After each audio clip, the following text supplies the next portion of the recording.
ਫਿਰ ਆਉਂਦੀ ਹੈ ਤਾਂ ਉਹਦੇ ਵਿੱਚ ਚੀਜ਼ਾਂ ਜਿਹੜੀਆਂ ਕੌਨਫੀਡੈਂਸ਼ੀਅਲ ਰੱਖੀਆਂ ਜਾ ਸਕਦੀਆਂ। ਤਾਂ ਇਹ ਹੁਣ ਤੁਸੀਂ ਦੇਖ ਲਓ ਕਿ ਜਿਸ ਤਰੀਕੇ ਨਾਲ ਸੁਪਰੀਮ ਕੋਰਟ ਦੇ ਚੀਫ ਜਸਟਿਸ ਨੇ ਸਾਫ਼ ਕਰ ਦਿੱਤਾ ਕਿ 18 ਅਕਤੂਬਰ ਤੱਕ ਜਿਹੜਾ ਜਿਹੜੀ ਉਹ ਦੋਵੇਂ ਪੱਖ ਪੂਰੀ ਕਰਨਗੇ। ਤਾਂ ਹੁਣ ਲੱਗਦਾ ਇਹੋ ਆ ਕਿ ਜੋ ਰੰਜਨ ਗਗੋਈ ਜੀ ਦੀ ਰਿਟਾਇਰਮੈਂਟ ਹੈ 17 ਨਵੰਬਰ ਨੂੰ, ਉਹ ਤੋਂ ਪਹਿਲਾਂ ਜਾਂ ਤੇ ਫੈਸਲਾ ਹੋ ਜਾਊਗਾ ਤੇ ਜਾਂ ਫੈਸਲਾ ਲਿਖਿਆ ਜਾ ਚੁੱਕਾ ਹੋਊਗਾ। ਕਈ ਵਾਰ ਜਿਹੜੇ ਫੈਸਲੇ ਹੁੰਦੇ ਆ ਨਾ ਉਹ ਲਿਖ ਕੇ ਰੱਖ ਜਾਂਦੇ ਆ ਜੱਜ, ਤਾਂ ਦੂਸਰਾ ਜੱਜ ਜੇ ਆ ਵੀ ਜਾਵੇ ਤਾਂ ਉਹ ਫੈਸਲਾ ਸੁਣਾ ਦਿੰਦਾ ਹੈ।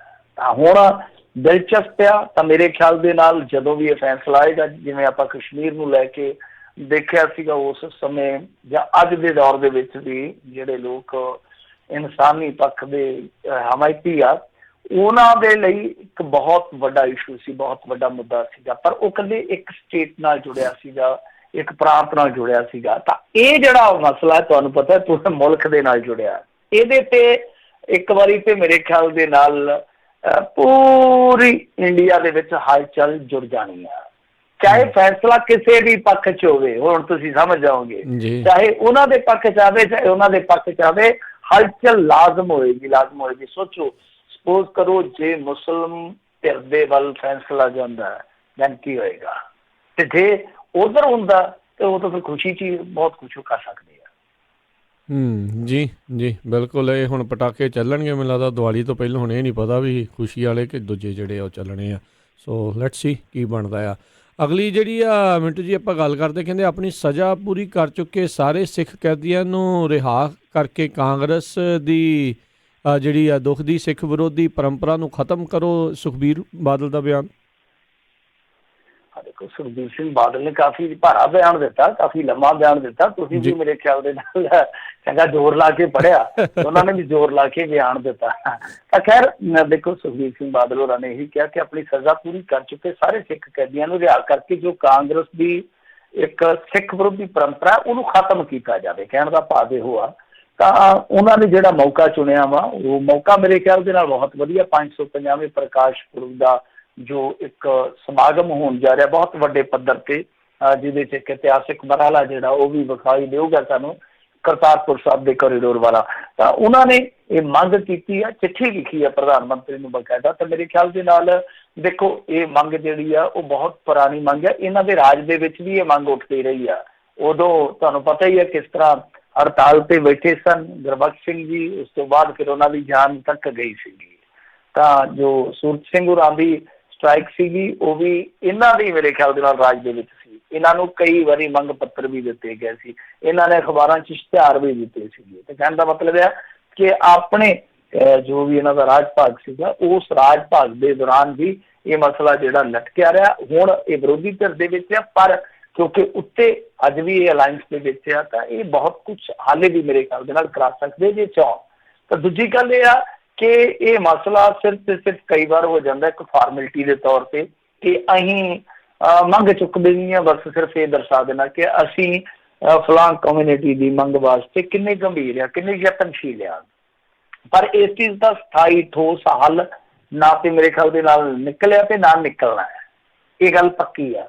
ਕਿਉਂਕਿ ਬਹੁਤ ਗੁੰਝਲਦਾਰ ਇਹ ਮਸਲਾ ਹੈ, ਔਰ ਉਨੀ ਹੀ ਗੁੰਝਲਦਾਰ ਮਾਨਸਿਕਤਾ ਹੈ ਅੱਗੋਂ ਸਟੇਟ ਦੀ, ਤੁਹਾਨੂੰ ਪਤਾ ਹੀ ਹੈ। ਤਾਂ ਕਹਿਣ ਦਾ ਮਤਲਬ ਇਹ ਹੈ ਕਿ ਇਹ ਜੋ ਕਦਮ ਚੁੱਕੇ ਜਾ ਰਹੇ ਆ ਸੁਖਬੀਰ ਸਿੰਘ ਬਾਦਲ ਵੱਲੋਂ, ਠੀਕ ਆ, ਆਪਾਂ ਇਹਨਾਂ ਨੂੰ ਰੋਕ ਨਹੀਂ ਸਕਦੇ, ਚੰਗੀ ਗੱਲ ਹੈ। ਸਵਾਲ ਇਹਨਾਂ ਨੂੰ ਵੀ ਹੋਣਗੇ, ਹੁੰਦੇ ਵੀ ਰਹਿਣੇ ਚਾਹੀਦੇ ਆ। ਪਰ ਦੂਜੀ ਚੀਜ਼ ਇੱਕ ਹੋਰ ਵੀ ਹੈ ਨਾ ਕਿ ਇਸ ਟਾਈਮ ਤੁਸੀਂ ਜੇ ਦੇਖੋਗੇ ਹਰਿਆਣੇ ਦੇ ਵਿੱਚ ਭਾਜਪਾ ਤੇ ਸ਼੍ਰੋਮਣੀ ਅਕਾਲੀ ਦਲ ਬਾਦਲ ਦੋਵੇਂ ਇੱਕ ਦੂਜੇ ਦੇ ਵਿਰੋਧ ਦੇ ਵਿੱਚ ਡਟਦੇ ਨਜ਼ਰ ਆ ਰਹੇ ਆ। ਤਾਂ ਇਹ ਤੁਸੀਂ ਚੀਜ਼ ਦੇਖ ਕੇ ਚਲੋ। ਵੈਸੇ ਤੇ ਪੰਜਾਬ ਦੇ ਵਿੱਚ ਜੋ ਇਲੈਕਸ਼ਨ ਹੋਇਆ ਉਸ ਤੋਂ ਬਾਅਦ ਹੀ ਇਹਨਾਂ ਦੀ ਜਿਹੜੀ ਮਨ ਦੀ ਖਟਾਸ ਸੀ ਉਹ ਕਿਤੇ ਨਾ ਕਿਤੇ ਕੁੜੱਤਣ ਸੀ ਉਹ ਬਾਹਰ ਆਈ ਆ। ਤਾਂ ਹਰਿਆਣੇ ਦੇ ਵਿੱਚ ਤੇ ਇਹਨਾਂ ਨੇ ਲਾਂਘਣਾ ਖਿੱਚ ਲਈਆਂ ਤਕਰੀਬਨ ਇੱਕ ਦੂਜੇ ਦੇ ਵਿਰੋਧ, ਕਿਉਂਕਿ ਕੋਰ ਕਮੇਟੀ ਦੀ ਕੱਲ ਇਹਨਾਂ ਦੀ ਬੈਠਕ ਹੋਈ ਸੀਗੀ, ਮੀਟਿੰਗ ਹੋਈ ਸੀਗੀ ਅਕਾਲੀ ਦਲ ਦੀ। ਤਾਂ ਇਹਨਾਂ ਨੇ ਇੱਥੋਂ ਤੱਕ ਕਹਿ ਦਿੱਤਾ ਕਿ ਅਸੀਂ 90 ਸੀਟਾਂ ਵਾਸਤੇ ਅਰਜ਼ੀਆਂ ਮੰਗ ਲਈਆਂ, 90 ਸੀਟਾਂ ਵਾਸਤੇ। ਤਾਂ 90 ਉੱਥੇ ਕੁੱਲ ਸੀਟਾਂ, ਕਹਿੰਦਾ ਮਤਲਬ ਹੈ ਕਿ ਅਸੀਂ ਹਰੇਕ ਥਾਂ ਤੇ ਆਪਣਾ ਉਮੀਦਵਾਰ ਖੜਾਵਾਂਗੇ, ਜਿੱਤਾਂਗੇ ਭਾਵੇਂ ਨਹੀਂ, ਨਾ ਖੇਡਣਾ ਨਾ ਖੇਡਣ ਦੇਣਾ, ਇਸ ਥਿਊਰੀ ਤੇ ਚੱਲਾਂਗੇ। ਤਾਂ ਕਹਿੰਦਾ ਮਤਲਬ ਇਹ ਕਿ ਇੱਕ ਤੀਰ ਨਾਲ ਦੋ ਨਿਸ਼ਾਨੇ ਆ ਇੱਥੇ ਸੁਖਬੀਰ ਸਿੰਘ ਬਾਦਲ ਹੋਰਾਂ ਦੇ। ਇੱਕ ਤੇ ਇਹ ਆ ਕਿ ਪੰਥਕ ਮੁੱਦੇ ਜਿਹੜੇ ਆ ਉਹ ਉਠਾਏ ਜਾਣ ਸਿੱਖਾਂ ਦੇ ਵਿੱਚ। ਤੁਹਾਨੂੰ ਪਤਾ ਹੀ ਆ ਕਿ ਅਕਾਲੀ ਦਲ ਪ੍ਰਤੀ ਇੱਕ ਰੋਹ ਉੱਠਿਆ ਸੀਗਾ, ਉਸ ਰੋਹ ਨੇ ਹੀ ਇਹਨਾਂ ਨੂੰ ਇਤਿਹਾਸਿਕ ਡਿਫੀਟ ਦਿੱਤੀ ਸੀਗੀ ਕਿ ਕਿਸੇ ਤਰੀਕੇ ਨਾਲ, ਕਿਉਂਕਿ ਆਮ ਆਦਮੀ ਪਾਰਟੀ ਦਾ ਜਿਸ ਤਰ੍ਹਾਂ ਗ੍ਰਾਫ ਡਿੱਗਾ, ਉਸ ਚੀਜ਼ ਨੂੰ ਅਸੀਂ ਮੱਦੇਨਜ਼ਰ ਰੱਖ ਕੇ ਇੱਧਰੋਂ ਕਵਰ ਕਰੀਏ, ਇੱਧਰੋਂ ਸਾਡਾ ਰਿਵਾਈਵਲ ਹੋਵੇ ਤੇ ਅਸੀਂ ਉੱਥੇ ਪਹੁੰਚ ਸਕਦੇ ਜਿੱਥੇ ਪਹੁੰਚਣ ਦਾ ਸੁਪਨਾ ਹਰ ਕੋਈ ਸਜਾਉਂਦਾ, ਪੋਲੀਟੀਸ਼ੀਅਨ ਖਾਸ ਤੌਰ ਤੇ। ਤਾਂ ਦੂਜਾ ਇਹ ਨਿਸ਼ਾਨਾ ਵਾ ਕਿ ਇਹੋ ਜਿਹੇ ਮੁੱਦਿਆਂ ਦੇ ਨਾਲ ਕੇਂਦਰ ਜਿਹੜਾ ਆ ਉਹਦੇ ਤੇ ਦਬਾਅ ਪਾਇਆ ਜਾ ਸਕਦਾ। ਤਾਂ ਦੋਵੇਂ ਚੀਜ਼ਾਂ ਨੇ, ਹੁਣ ਦੇਖਦੇ ਆ ਕਿ ਅੱਗੇ ਕੀ ਵਾਪਰਦਾ, ਪਰ ਮੇਰੇ ਖਿਆਲ ਦੇ ਨਾਲ ਇਸ ਮੰਗ ਨੂੰ ਇਹਨਾਂ ਨੇ ਗੰਭੀਰਤਾ ਨਾਲ ਲੈਣਾ ਕੋਈ ਨਹੀਂ ਹੈ। ਜੀ ਜੀ। ਅਗਲੀ ਜਿਹੜੀ ਗੱਲ ਕਰਦੇ, ਕਹਿੰਦੇ ਸਰਕਾਰ ਦਾ ਹਾਈ ਕੋਰਟ ਦੇ ਵਿੱਚ ਦਾਵਾ, ਬਿਨਾਂ ਕਿਸੇ ਵਿੱਤੀ ਲਾਭ ਦੇ ਕੰਮ ਕਰਨਗੇ ਕੈਪਟਨ ਦੇ ਸਲਾਹਕਾਰ, ਇੰਨੇ ਸੇਵਾਦਾਰ। ਕਮਾਲ ਦੀ ਗੱਲ ਹੈ, ਫਿਰ ਐਵੇਂ ਇੰਨਾ ਭੰਬਲ ਭੂਸਾ ਖੜਾ ਕੀਤਾ, ਇਹਦੀ ਲੋੜ ਕੀ ਸੀਗੀ? ਸਲਾਹ ਹੀ ਲੈਣੀ ਸੀ, ਟੈਲੀਫੋਨ ਕਰ ਦਿੰਦੇ। ਟੈਲੀਫੋਨਾਂ ਦਾ ਖਰਚਾ ਵੀ ਤੇ ਜਨਤਾ ਹੀ ਦਿੰਦੀ ਹੈ ਨਾ, ਟੈਲੀਫੋਨ ਤੇ ਸਲਾਹ ਲੈ ਸਕਦੇ ਸੀ। ਤੇ ਫਿਰ ਐਵੇਂ ਤਾਮ ਝਾਮ ਕਰਨ ਦੀ ਕੀ ਜ਼ਰੂਰਤ ਆ? ਬਸ ਛੱਜ ਬੰਨਣੇ ਆ ਕਦੇ ਜਿਹੜੇ ਪਿੱਛੇ ਕਿ ਫਲਾਂ ਸਲਾਹਕਾਰ ਆ, ਫਲਾਣਾ ਧਮਕਾਣਾ। ਸਲਾਹਾਂ ਇਹਨਾਂ ਨੇ ਅੱਜ ਤੱਕ ਦਿੱਤੀਆਂ ਕੀ ਆ? ਸਮਝ ਤੋਂ ਪਰੇ ਦੀ ਗੱਲ ਹੈ। ਜਿਹੜੀ ਅੱਗੇ ਫੌਜ ਬੈਠੀ ਆ, ਉਹਨਾਂ ਨੇ ਕਿਸ ਤਰ੍ਹਾਂ ਦੀਆਂ ਸਲਾਹਾਂ ਦਿੱਤੀਆਂ? ਇੱਥੇ ਤੇ ਜਿਹੜਾ ਮੈਨੀਫੈਸਟੋ ਬਣਾਉਣ ਵਾਲਾ ਮਜੀਠੀਆ, ਉਹਦੇ ਬਾਰੇ ਵੀ ਕਹਿੰਦਾ ਕਿ ਜਿੱਥੇ ਵੀ ਜਾਂਦਾ 2 ਗੇਟ ਰੱਖ ਬੈਂਦਾ, ਇੱਕ ਵੜਨ ਵਾਸਤੇ ਤੇ ਇੱਕ ਉੱਥੋਂ ਨਿਕਲਣ ਵਾਸਤੇ। ਦਵਾ ਦਵਾ ਅੱਜ ਵੀ ਪੱਤਰਕਾਰਾਂ ਤੋਂ ਬਚ ਕੇ ਨਿਕਲਿਆ। ਤਾਂ ਖੈਰ ਇਹਨਾਂ ਨੇ ਇੱਕ ਉੱਥੇ ਜਾ ਕੇ ਜਵਾਬ ਦਾਖਲ ਕੀਤਾ ਹਾਈ ਕੋਰਟ 'ਚ, ਕਿਉਂਕਿ ਹਾਈ ਕੋਰਟ 'ਚ ਇਹਨਾਂ ਨਿਯੁਕਤੀਆਂ ਨੂੰ ਚੈਲੰਜ ਕੀਤਾ ਗਿਆ ਸੀਗਾ। ਕਹਿੰਦੇ ਆ ਕਿ ਅਸੀਂ ਇਹਨਾਂ ਨੂੰ ਕੋਈ ਵਿੱਤੀ ਲਾਭ ਨਹੀਂ ਦੇਵਾਂਗੇ। ਹਾਲਾਂਕਿ ਇਹਨਾਂ ਨੇ ਨਾਲ ਕਿਹਾ ਕਿ ਸਿਆਸੀ ਸਲਾਹਕਾਰਾਂ ਦੀਆਂ ਅਜੇ ਟਰਮਸ ਤੇ ਕੰਡੀਸ਼ਨਸ ਜਿਹੜੀਆਂ ਤੈਅ ਨਹੀਂ ਕੀਤੀਆਂ ਗਈਆਂ। ਤਾਂ ਇਹ ਸਾਫ਼ ਕਰ ਦਿੱਤਾ ਕਿ ਇਹਨਾਂ ਨੂੰ ਕੋਈ ਵਿੱਤੀ ਲਾਭ ਨਹੀਂ ਦਿੱਤਾ ਜਾਊਗਾ।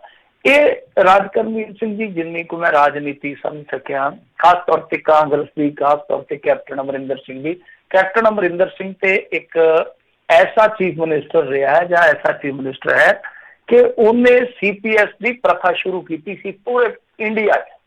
ਆ ਜਿਹੜੇ ਚੀਫ ਪਾਰਲੀਮੈਂਟ ਸੈਕਟਰੀ ਬਣੇ, ਜਿਨ੍ਹਾਂ ਦਾ ਰਫੜ ਸੁਪਰੀਮ ਕੋਰਟ ਤੱਕ ਗਿਆ, ਹਾਈ ਕੋਰਟਾਂ ਤੱਕ ਪਹੁੰਚਿਆ, ਇਹਦਾ ਹੀ ਕੰਮ ਸੀਗਾ। CPS ਸਭ ਤੋਂ ਪਹਿਲਾਂ ਇਹਨਾਂ ਨੇ ਬਣਾਏ ਸੀਗੇ। ਤਾਂ ਇਹ ਮੈਂ ਜਿੰਨਾ ਕੁ ਇਹਨਾਂ ਨੂੰ ਸਮਝਦਾ, ਇਹ ਦੇਖੋ ਦੋਹਰੀ ਖੇਡ ਖੇਡਦੇ ਪਏ ਆ, ਕਿਉਂਕਿ ਅਜੇ ਤੱਕ ਇਹਨਾਂ ਨੇ ਕੋਈ ਐਕਟ ਦੇ ਵਿੱਚ ਸੋਧ ਨਹੀਂ ਕੀਤੀ। ਅਸਲ ਦੇ ਵਿੱਚ ਕੀ ਆ ਕਿ ਜੋ ਲਾਭ ਦਾ ਹੁੰਦਾ ਹੈ ਨਾ, ਵੈਸੇ ਤਾਂ ਉਹਨੂੰ ਬਣਾਇਆ ਬਹੁਤ ਵਧੀਆ ਮਨਸ਼ਾ ਦੇ ਨਾਲ ਸੀ। ਮੇਰੇ ਖਿਆਲ ਦੇ ਨਾਲ ਅਟਲ ਬਿਹਾਰੀ ਵਾਜਪੇਈ ਸਰਕਾਰ ਦੇ ਵਿੱਚ ਵੀ ਮੁੱਦਾ ਉੱਠਿਆ ਸੀਗਾ, ਉਦੋਂ ਬਹੁਤ ਵਧੀਆ ਢੰਗ ਨਾਲ ਇਸ ਕਾਨੂੰਨ ਨੂੰ ਬਣਾਇਆ ਗਿਆ ਸੀ। ਪਰ ਹੋਇਆ ਕਿ ਗਾਂ ਇਹਨਾਂ ਨੇ ਚੋਰ ਮੋਰੀਆਂ ਰੱਖ ਲਈਆਂ, ਮਤਲਬ ਕਿ ਅਮੈਂਡਮੈਂਟਸ ਕਰ ਕਰਕੇ ਤੇ ਆ ਵੀ ਲਾਭ ਦੇ ਅਹੁਦੇ ਤੋਂ ਬਾਹਰ ਹੈ, ਆ ਵੀ ਲਾਭ ਦੇ ਅਹੁਦੇ ਤੋਂ ਬਾਹਰ ਹੈ। ਹੁਣ ਇਹਨਾਂ ਨੇ ਦੋਹਰੀ ਖੇਡ ਕੀ ਖੇਡਣੀ ਆ? ਕਿਉਂਕਿ ਹਾਲ ਦੀ ਘੜੀ ਇਹਨਾਂ ਨੇ ਕੋਈ ਇਸ ਤਰ੍ਹਾਂ ਦੀ ਅਮੈਂਡਮੈਂਟ ਨਹੀਂ ਕੀਤੀ ਐਕਟ ਦੇ ਵਿੱਚ ਜਿੱਥੇ ਇਸ ਲਾਭ ਦੇ ਅਹੁਦੇ ਵਾਲੇ ਮਾਮਲੇ ਨੂੰ ਜਸਟੀਫਾਈਡ ਕੀਤਾ ਜਾ ਸਕੇ। ਇਹਨਾਂ ਨੇ ਆਪਣੇ ਆਪ ਨੂੰ ਇੱਕ ਵਾਰੀ ਹਾਈ ਕੋਰਟ 'ਚ ਬਚਾ ਵੀ ਲਿਆ ਜਾ ਕੇ ਕਿ ਅਜੇ ਅਸੀਂ ਟਰਮਸ ਐਂਡ ਕੰਡੀਸ਼ਨਸ ਤੈਅ ਨਹੀਂ ਕੀਤੀਆਂ, ਤੇ ਨਾਲ ਹੀ ਇਹਨਾਂ ਦੇ ਅੰਦਰ ਕਿਤੇ ਨਾ ਕਿਤੇ ਇਹ ਚੱਲਦਾ ਪਿਆ ਕਿ ਆਉਣ ਵਾਲੇ ਸਮੇਂ 'ਚ ਅਸੀਂ ਇਸ ਐਕਟ ਨੂੰ ਬਦਲਾਂਗੇ, ਮਤਲਬ ਕਿ ਸੋਧ ਕਰ ਦਾਂਗੇ। ਅਸੈਂਬਲੀ 'ਚ ਕਿਉਂਕਿ ਇਹਨਾਂ ਦੇ ਕੋਲ ਮੈਜੋਰਟੀ ਹੈ, ਤੁਹਾਨੂੰ ਪਤਾ ਹੀ ਹੈ। ਤਾਂ ਉਹਦੇ ਵਾਸਤੇ ਸ਼ਾਇਦ ਇਹ ਕਾਹਲੀ ਕਰਨਗੇ। ਕਿਉਂਕਿ ਇੱਕ ਪਾਸੇ ਹਾਈ ਕੋਰਟ 'ਚ ਸੁਣਵਾਈ ਔਰ ਦੂਸਰੇ ਪਾਸੇ ਕੀ ਆ ਕਿ ਕੁਛ ਜ਼ਿਮਨੀ ਚੋਣਾਂ ਜਿਹੜੀਆਂ ਉਹ ਬਿਲਕੁਲ ਕੰਢੇ ਤੇ ਆਈਆਂ ਪਈਆਂ। ਤਾਂ ਉਹਦੇ ਵਿੱਚ ਕੋਡ ਆਫ ਕੰਡਕਟ ਵੀ ਲੱਗਣਾ ਮੇਰੇ ਖਿਆਲ ਦੇ ਨਾਲ। ਉਸ ਤੋਂ ਪਹਿਲਾਂ ਇਹਨਾਂ ਨੇ ਝੰਡਾ ਚੜਾ ਦੇਣਾ। ਸੋ ਇਹ ਡਬਲ ਗੇਮ ਖੇਡਦੇ ਆ, ਉਧਰੋਂ ਕਾਨੂੰਨ ਤੋਂ ਬਚ ਰਹੇ ਆ, ਇੱਧਰੋਂ ਆਪਣੇ ਸਲਾਹਕਾਰਾਂ ਨੂੰ ਇਹ ਦਫ਼ਤਰ ਵੀ ਲੱਭ ਕੇ ਦੇ ਰਹੇ ਆ, ਕੋਠੀਆਂ ਵੀ ਤਿਆਰ ਕਰਕੇ ਦੇ ਰਹੇ ਆ ਕਿ ਕਿਤੇ ਕਿਤੇ ਇਹਨਾਂ ਨੂੰ ਸੈੱਟ ਕਰਨਾ। ਜੀ ਜੀ ਜੀ। ਅਗਲੀ ਜਿਹੜੀ ਮਿੰਟੂ ਜੀ ਗੱਲ ਕਰਦੇ, ਕਹਿੰਦੇ 100 ਮੁਲਾਜ਼ਮਾਂ ਦਾ ਕਰਵਾਇਆ ਗਿਆ ਡੋਪ ਟੈਸਟ, 20 ਦੀ ਰਿਪੋਰਟ ਆਈ ਪੋਜ਼ਿਟਿਵ। ਡੋਪ ਟੈਸਟ ਦੇ ਬਰਾਬਰ ਹੀ ਆਇਆ, ਕਿਉਂਕਿ ਹੋਪ ਏਦਾਂ ਦੀ ਹੋਈ ਰਹਿੰਦੀ ਹੈ ਕਿ ਡੋਪ ਟੈਸਟ ਦੇ ਵਿੱਚ ਬਹੁਤ ਸਾਰੇ ਫਸ ਜਾਣਗੇ। ਔਰ ਇਹ ਇਕੱਲਾ ਪੁਲਿਸ ਵਾਲਿਆਂ ਦਾ ਹਾਲ ਨਹੀਂ ਹੈ, ਪੰਜਾਬੀਆਂ ਦਾ ਹਾਲ ਆ। ਜਦੋਂ ਵੀ ਡੋਪ ਟੈਸਟ ਹੁੰਦੇ ਆ, ਹੋਪ ਟੈਸਟ ਇਹੀ ਹੁੰਦੇ ਆ, ਇਹਨਾਂ ਦੇ ਵਿੱਚ ਬਹੁਤ ਸਾਰੇ ਫਸ ਜਾਣਗੇ। ਤਾਂ ਖੈਰ ਇਹ ਮਾਮਲਾ ਜਿਹੜਾ ਉਹ ਆਪਾਂ ਇੱਕ ਦਿਨ ਵਿਚਾਰਿਆ ਸੀਗਾ ਕਿ ਅੰਮ੍ਰਿਤਸਰ ਦੇ ਵਿੱਚ ਕਿਸ ਤਰੀਕੇ ਨਾਲ ਇੱਕ ਵਿਅਕਤੀ, ਇੱਕ ਮੁਲਾਜ਼ਮ ਹੈ ਜਿਹੜਾ ਉਹ ਆਪਣੀ ਪਤਨੀ ਦਾ ਯੂਰਿਨ ਲੈ ਆਇਆ ਸੀਗਾ ਤੇ ਉਸ ਤੋਂ ਬਾਅਦ ਉਹ ਫੜਿਆ ਗਿਆ। ਤਾਂ ਹੁਣ ਇਸ ਫਹਿਰਿਸਤ ਦੇ ਵਿੱਚ ਕਈ ਨਾਮ ਜੁੜ ਗਏ, ਫਹਿਰਿਸਤ ਲੰਮੀ ਹੋ ਗਈ ਆ, ਕਿਉਂਕਿ ਦੱਸਦੇ ਆ ਕਿ ਜਿਹੜੇ 100 ਮੁਲਾਜ਼ਮਾਂ ਦਾ ਡੋਪ ਟੈਸਟ ਕਰਵਾਇਆ ਗਿਆ ਹਾਲ ਦੀ ਘੜੀ ਅੰਮ੍ਰਿਤਸਰ ਦੇ ਵਿੱਚ, ਕਿਉਂਕਿ ਲਿਸਟ ਇਹਨਾਂ ਨੇ ਬਣਾਈ ਸੀਗੀ, ਤਾਂ ਉਹਦੇ ਵਿੱਚੋਂ 20 ਮੁਲਾਜ਼ਮ ਜਿਹੜੇ ਆ ਉਹ ਪੋਜ਼ਿਟਿਵ ਪਾਏ ਗਏ ਆ। ਤਾਂ ਤੁਸੀਂ ਆਪ ਹੀ ਅੰਦਾਜ਼ਾ ਲਾ ਲਓ, ਸਿੱਧਾ 5ਵਾਂ ਹਿੱਸਾ ਮਤਲਬ ਕਿ 100 ਦੇ ਵਿੱਚੋਂ 5ਵਾਂ ਹਿੱਸਾ ਜਿਹੜਾ ਉਹ ਪੋਜ਼ਿਟਿਵ ਪਾਇਆ ਗਿਆ। ਹੁਣ ਉਹਦੇ 'ਚ ਕੀ ਨਸ਼ਾ ਪੱਤਾ ਆਇਆ, ਕੀ ਕੁਛ ਖਾਂਦੇ ਆ, ਕੀ ਇਹ ਅੱਗ ਸੁਆਹ ਖਾਂਦੇ ਆ, ਉਹ ਤੇ ਬਾਅਦ ਦੀ ਗੱਲ ਆ, ਪਰ ਇਹਨਾਂ ਨੂੰ ਪੋਜ਼ਿਟਿਵ ਪਾਇਆ ਗਿਆ। ਹੁਣ ਦੇਖੋ ਇਹਦੇ 'ਚ ਹੁੰਦਾ ਕੀ ਆ, ਕਿਉਂਕਿ ਇਹ ਇਹਨਾਂ ਦੀ ਬਣਦੀ ਆ ਐਨੂਅਲ ਰਿਪੋਰਟ, ਜਿਹੜੀ ਸਾਲਾਨਾ ਰਿਪੋਰਟ ਬਣਦੀ ਹੈ ਇਹਨਾਂ ਦੀ, ਉਹਦੇ ਵਿੱਚ ਇਹਨਾਂ ਨੇ ਕੀਤਾ। ਉੱਦਾਂ ਇਹ ਨਹੀਂ ਹੈ ਕਿ ਪੰਜਾਬ ਪੁਲਿਸ ਦੇ ਵਿੱਚ ਲਾਜ਼ਮੀ ਹੈ ਕਿ ਤੁਸੀਂ ਡੋਪ ਟੈਸਟ ਕਰਵਾਉਣਾ ਹੈ, ਤਾਂ ਉਹ ਜਿਹੜੀ ਇਹਨਾਂ ਦੀ ਐਨੂਅਲ ਰਿਪੋਰਟ ਬਣਦੀ ਆ ਉਹਦੇ ਵਿੱਚ ਇਹਨਾਂ ਨੇ ਕੁਝ ਪ੍ਰਬੰਧ ਕੀਤੇ ਆ। ਤਾਂ ਬਹਰਹਾਲ ਹੁਣ ਇਹਨਾਂ ਵਾਸਤੇ ਕਾਫੀ ਮੁਸ਼ਕਿਲਾਂ ਜਿਹੜੀਆਂ ਉਹ ਖੜੀਆਂ ਹੋ ਜਾਣਗੀਆਂ ਜਿਹੜੇ ਪੋਜ਼ਿਟਿਵ ਪਾਏ ਗਏ ਆ। ਪਰ ਇਹ ਇੱਕ ਸਾਫ਼ ਗੱਲ ਹੈ ਕਿ ਕਾਰਵਾਈ ਨਹੀਂ ਹੋਊਗੀ ਇਹਨਾਂ ਦੇ ਖਿਲਾਫ, ਇਹਨਾਂ ਨੂੰ ਕੱਢਣਗੇ ਨਹੀਂ, ਇਹਨਾਂ ਨੂੰ ਘਰ ਨੂੰ ਨਹੀਂ ਤੋਰਨਗੇ। ਹਾਂ, ਇਹਨਾਂ ਨੂੰ ਛਡਾਉਣ ਦਾ ਯਤਨ ਕਰਨਗੇ, ਇਹਨਾਂ ਨੂੰ ਕਹਿਣਗੇ ਕਿ ਹਾਂ ਭਾਈ ਤੁਸੀਂ ਛੱਡ ਦਿਓ, ਪਰ ਤੁਹਾਨੂੰ ਪਤਾ ਹੀ ਆ ਉਹ 2-4 ਦਿਨ ਸਗੋਂ ਉੱਧਰੋਂ ਡਿਊਟੀ ਤੋਂ ਛੁੱਟੀ ਮਾਰ ਕੇ ਫਿਰ ਉੱਧਰ ਹੀ ਡਿਊਟੀ ਆਪਦੀ ਲਾ ਦੇਣਗੇ। ਪਰ ਇਹ ਗਲਤ ਹੈ, ਕਿਉਂਕਿ ਦੇਖੋ ਚਲੋ ਆਪਾਂ ਕਹਿੰਦੇ ਹਾਂ ਕਿ ਸਮਾਜ ਦੇ ਵਿੱਚ ਵੀ ਬਹੁਤ ਸਾਰੇ ਨਸ਼ੇੜੀ ਆ, ਪੁਲਿਸ ਵੀ ਸਮਾਜ ਦਾ ਹੀ ਹਿੱਸਾ, ਪਰ ਰੌਲਾ ਇਹ ਪੈਂਦਾ ਹੈ ਕਿ ਖਾਂਦਾ ਪੀਂਦਾ ਚਲੋ ਠੀਕ ਆ, ਪਰ ਜਦੋਂ ਇਸ ਤਰ੍ਹਾਂ ਦਾ ਖਾਂਦਾ ਪੀਂਦਾ ਕੋਈ ਬੰਦਾ ਸਮੈਕ ਪੀਂਦਾ, ਕੋਈ ਚਿੱਟਾ ਪੀਂਦਾ, ਕੋਈ ਇਸ ਤਰ੍ਹਾਂ ਦਾ ਨਸ਼ਾ ਕਰਦਾ, ਤਾਂ ਉਹਦੇ ਜਿਹੜੇ ਸਬੰਧ ਆ ਉਹ ਸਿੱਧੇ ਤੌਰ ਤੇ ਬਣ ਜਾਂਦੇ ਆ ਜਾ ਕੇ ਪੈਡਲਰਸ ਦੇ ਨਾਲ।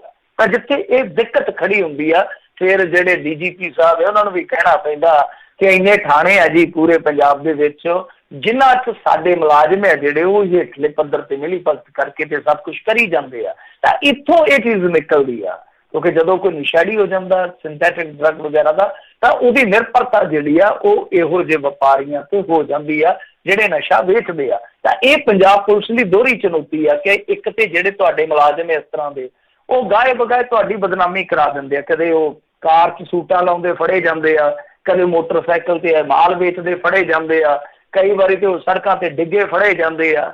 ਇਹ ਇੱਕ ਤੇ ਬਦਨਾਮੀ ਦਾ। ਔਰ ਦੂਸਰੀ ਚੁਣੌਤੀ ਪੁਲਿਸ ਲਈ ਇਹ ਹੁੰਦੀ ਆ ਕਿ ਤੁਹਾਡਾ ਇਹ ਜਿਹੜਾ ਪੁਲਿਸ ਮੁਲਾਜ਼ਮਾਂ ਦਾ ਨੈਟਵਰਕ ਬਣ ਜਾਂਦਾ ਹੇਠਲੇ ਪੱਧਰ ਤੇ, ਉਹਨੂੰ ਤੋੜਿਆ ਕਿਸ ਤਰ੍ਹਾਂ ਜਾਵੇ, ਕਿਉਂਕਿ ਉਹ ਜਦੋਂ ਥਾਣੇ 'ਚੋਂ ਤੁਰਦੇ ਆ ਰੇਡ ਮਾਰਨ, ਉਦੋਂ ਹੀ ਕਹਿ ਦਿੰਦੇ ਮਾਸੜਾ ਏਦਾਂ ਕਰੀ, ਉਹ ਕੋਕਾ ਕੋਲਾ ਚੁੱਕ ਕੇ ਪਾਸੇ ਕਰ ਦੇ, ਜਵਾਕ ਨਾ ਡੋਲ ਦੇਣ। ਤਾਂ ਉੱਥੇ ਹੀ ਸਮਝ ਆ ਜਾਂਦੀ ਏਦਾਂ ਦੇ ਕੋਡ ਵਰਡ ਰੱਖੇ ਹੋਏ ਇਹਨਾਂ ਨੇ। ਜੀ ਜੀ ਜੀ। ਅਗਲੀ ਮਿੰਟੋ ਜੀ ਗੱਲ ਕਰਦੇ, ਕਹਿੰਦੇ ਪੁਲਿਸ ਮੁਲਾਜ਼ਮਾਂ ਦੀ ਮਹਿਲਾ ਨੂੰ ਗਾਲਾਂ ਕੱਢੀਆਂ ਵਾਲੀ ਜਿਹੜੀ ਵੀਡੀਓ ਵਾ ਉਹ ਹੋਈ ਵਾਇਰਲ।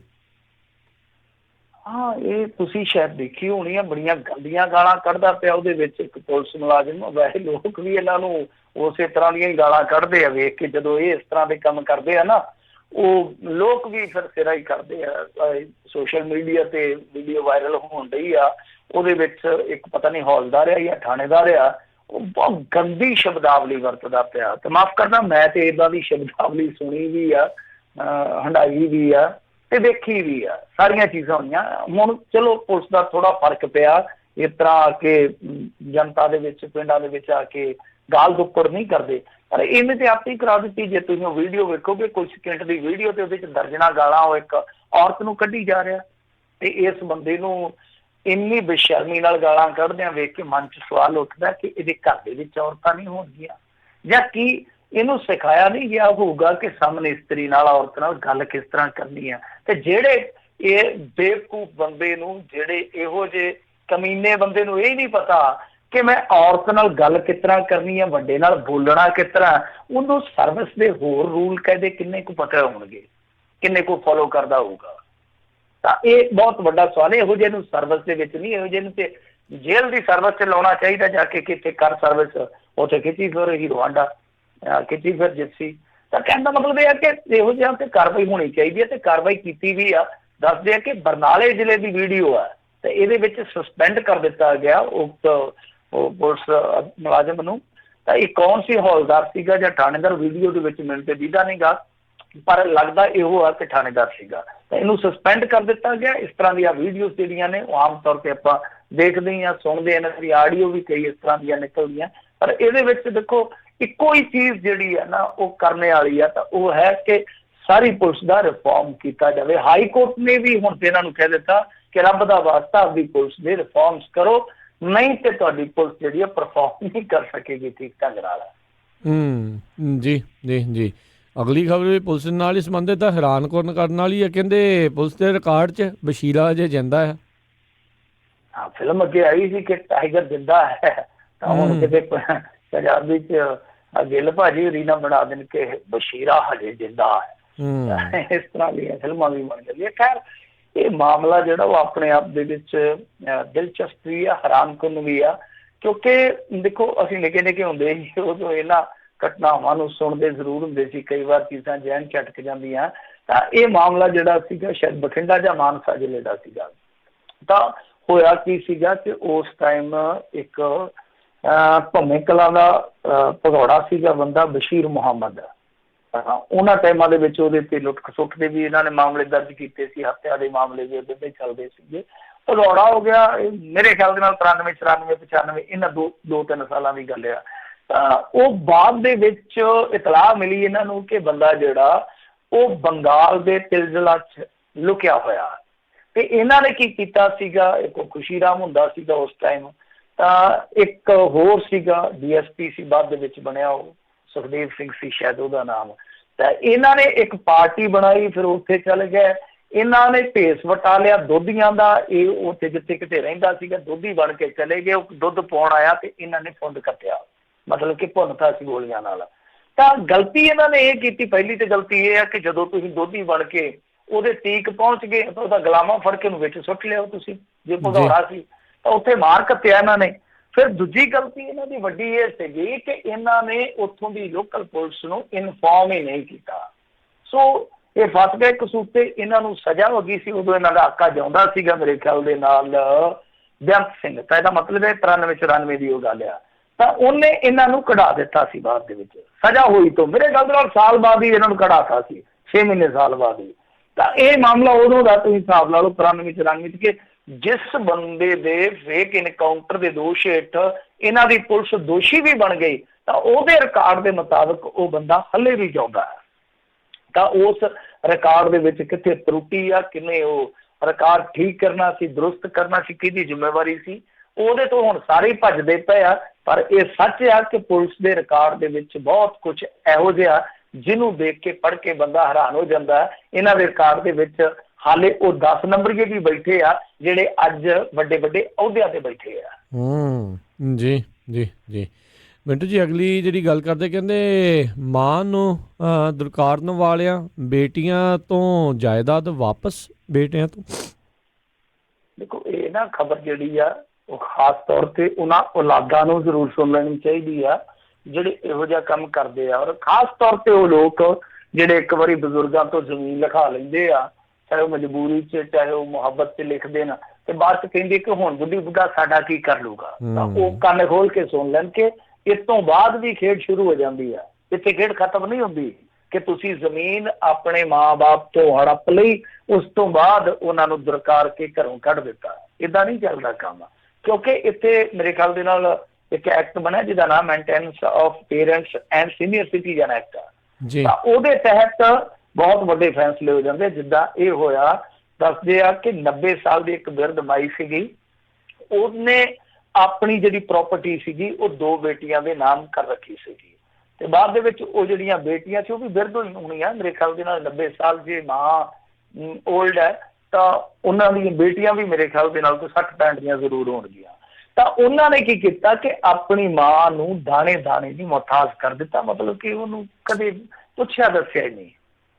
ਤੇ ਜਦੋਂ ਪੁੱਛ ਪ੍ਰਤੀਤ ਨਾ ਹੋਵੇ ਬਿਰਧ, ਤੇ ਵੈਸੇ ਵੀ ਤੁਹਾਨੂੰ ਪਤਾ ਉਸ ਅਵਸਥਾ ਦੇ ਵਿੱਚ ਹੁੰਦਾ ਕਿ ਉਹਦੀ ਨਿਰਭਰਤਾ ਰਹਿੰਦੀ ਆ ਦੂਸਰਿਆਂ ਤੇ, ਤੇ ਜਦੋਂ ਕੋਲ ਪੈਸਾ ਹੀ ਨਾ ਹੋਵੇ ਉਹ ਨਿਰਭਰਤਾ ਸਗੋਂ ਖਤਰਨਾਕ ਹੋ ਜਾਂਦੀ ਆ। ਤਾਂ ਬਾਅਦ ਦੇ ਵਿੱਚ ਫਿਰ ਇਹ ਜੋ ਇੱਕ ਹੁੰਦਾ ਜਿਸ ਤਰੀਕੇ ਨਾਲ ਟ੍ਰਿਬਿਊਨਲ ਟਾਈਪ ਹੁੰਦਾ, ਇਹਨਾਂ ਦਾ ਵੀ ਆਪਣਾ ਕੋਈ ਜੁਗਾੜ, ਤਾਂ ਉਹਦੇ ਵਿੱਚ ਇਹ ਮਾਮਲਾ ਗਿਆ। ਤਾਂ ਫਿਰ ਉੱਥੇ ਹੋਇਆ ਕਿ ਉਹ ਜਿਹੜੀ ਡੀਡ ਸੀਗੀ ਰੱਦ ਕਰ ਦਿੱਤੀ ਗਈ। ਇਹ ਹਾਈ ਕੋਰਟ 'ਚ ਗਿਆ, ਹਾਈ ਕੋਰਟ ਨੇ ਵੀ ਉਸ ਫੈਸਲੇ ਨੂੰ ਬਰਕਰਾਰ ਰੱਖਿਆ ਵਾ। ਤਾਂ ਇਹ ਤੁਸੀਂ ਦੇਖ ਲਓ ਕਿ ਇਹਦਾ ਸਿੱਟਾ ਕੀ ਨਿਕਲਦਾ ਕਿ ਦੁਰਕਾਰੇ ਹੋਏ ਬਿਰਧ ਜਿਹੜੇ ਆ ਉਹ ਆਪਣੀ ਜ਼ਮੀਨ ਵਾਪਸ ਤੱਕ ਲੈ ਸਕਦੇ ਆ।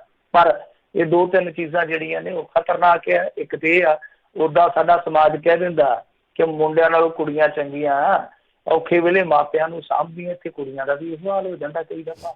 ਦੂਜੀ ਚੀਜ਼ ਇਹ ਆ ਕਿ ਇਹ ਨੌਬਤ ਆ ਰਹੀ ਹੈ ਸਾਡੇ ਸਮਾਜ ਦੇ ਵਿੱਚ, ਇਹ ਬੜੀ ਸ਼ਰਮ ਵਾਲੀ ਗੱਲ ਆ। ਮੰਨ ਲਓ ਜਿਸ ਮਾਂ ਕੋਲ ਜਾਂ ਜਿਸ ਬਾਪ ਕੋਲ ਦੌਲਤ ਨਹੀਂ ਹੈ, ਉਹਦੇ ਕੋਲ ਜਾਇਦਾਦ ਨਹੀਂ ਹੈ, ਤਾਂ ਕੀ ਬੱਚੇ ਉਹਨੂੰ ਸੰਭਾਲਣਗੇ ਨਹੀਂ ਜਾਂ ਸੰਭਾਲਦੇ ਨਹੀਂ? ਇੱਥੇ ਤੇ ਐਸੇ ਵੀ ਪੁੱਤ ਹੈਗੇ ਆ, ਸਰਵਣ ਪੁੱਤ ਹੈਗੇ ਆ, ਜਿਹੜੇ 2 ਭਰਾ ਸੀਗੇ, ਦੂਜੇ ਨੇ ਸਾਰਾ ਕੁਝ ਹੜੱਪ ਲਿਆ ਤੇ ਮੁੜ ਕੇ ਮਾਂ-ਬਾਪ ਨੂੰ ਦਰਕਾਰ ਦਿੱਤਾ, ਤੇ ਜਿਹਦੇ ਨਾਲ ਧੱਕਾ ਹੋਇਆ ਸੀ ਉਹਨੇ ਧੱਕਾ ਦਿੱਤੇ ਮਾਪਿਆਂ ਨੂੰ ਆਪਣੇ ਨਾਲ ਲਾ ਲਿਆ। ਇਸ ਤਰ੍ਹਾਂ ਦੇ ਲੋਕ ਵੀ ਹੈਗੇ ਆ, ਪਰ ਜਿਹੜੇ ਜ਼ਮੀਨ ਲੈ ਕੇ ਇਸ ਤਰ੍ਹਾਂ ਕਰਦੇ ਆ ਤਾਂ ਉਹਨਾਂ ਵਰਗੇ ਮਾੜੇ ਕੋਈ ਨਹੀਂ। ਤਾਂ ਇਹ ਨੌਬਤ ਨਹੀਂ ਆਉਣੀ ਚਾਹੀਦੀ। ਜ਼ਮੀਨਾਂ ਜਾਇਦਾਦ ਆਪਣੀ ਥਾਂ ਤੇ, ਮਾਪੇ ਆਪਣੀ ਥਾਂ ਤੇ ਆ। ਜੀ ਜੀ। ਤੇ ਜਾਂਦੇ ਜਾਂਦੇ ਮਿੰਟੂ ਜੀ ਦੱਸਦੇ ਜਾਈਏ, ਤੇ ਤੁਸੀਂ ਵੀ ਦੱਸ ਦਿਓ ਕੀ ਚੱਲ ਰਿਹਾ ਆ। ਜਿਹੜੇ ਲੜ ਰਹੇ ਸੀਗੇ ਸਿੰਗਰ ਐਲੀ ਮੰਗਟ ਅੰਦਰ ਸੀ, ਹੁਣ ਕਹਿੰਦੇ ਮਿਲ ਗਈ ਉਹਨੂੰ ਜ਼ਮਾਨਤ।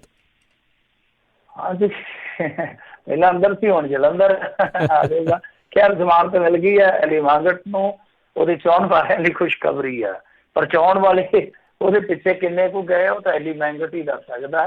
ਤਾਂ ਖੈਰ ਜ਼ਮਾਨਤ ਮਨਜ਼ੂਰ ਹੋ ਗਈ ਹੈ, ਜ਼ਮਾਨਤ ਭਰ ਨਹੀਂ ਹੋਈ, ਤੇ ਇਹ ਮੁਚਲਕਾ ਮੇਰੇ ਖਿਆਲ ਦੇ ਨਾਲ ਕੱਲ ਨੂੰ ਭਰ ਦੂਗੇ ਤੇ ਕੱਲ ਨੂੰ ਉਹਦੀ ਰਿਹਾਈ ਹੋ ਜਾਊਗੀ। ਉਸ ਤੋਂ ਬਾਅਦ ਮੈਨੂੰ ਲੱਗਦਾ ਗਾਣਾ ਵੀ ਛੇਤੀ ਆ ਜਾਊਗਾ ਉਹਦਾ।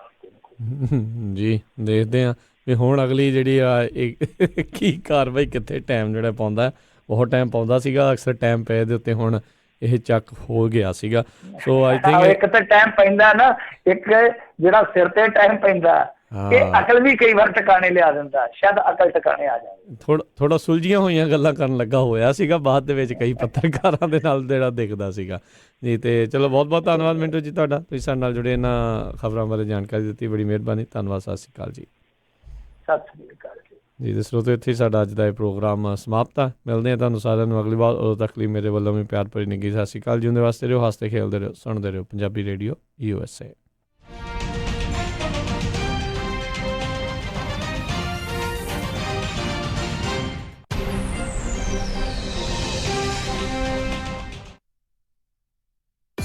ਤੁਸੀਂ ਸੁਣ ਰਹੇ ਹੋ KOBO Yuba city 1450 AM, KIID Sacramento 1470 AM, KWRU Fresno 13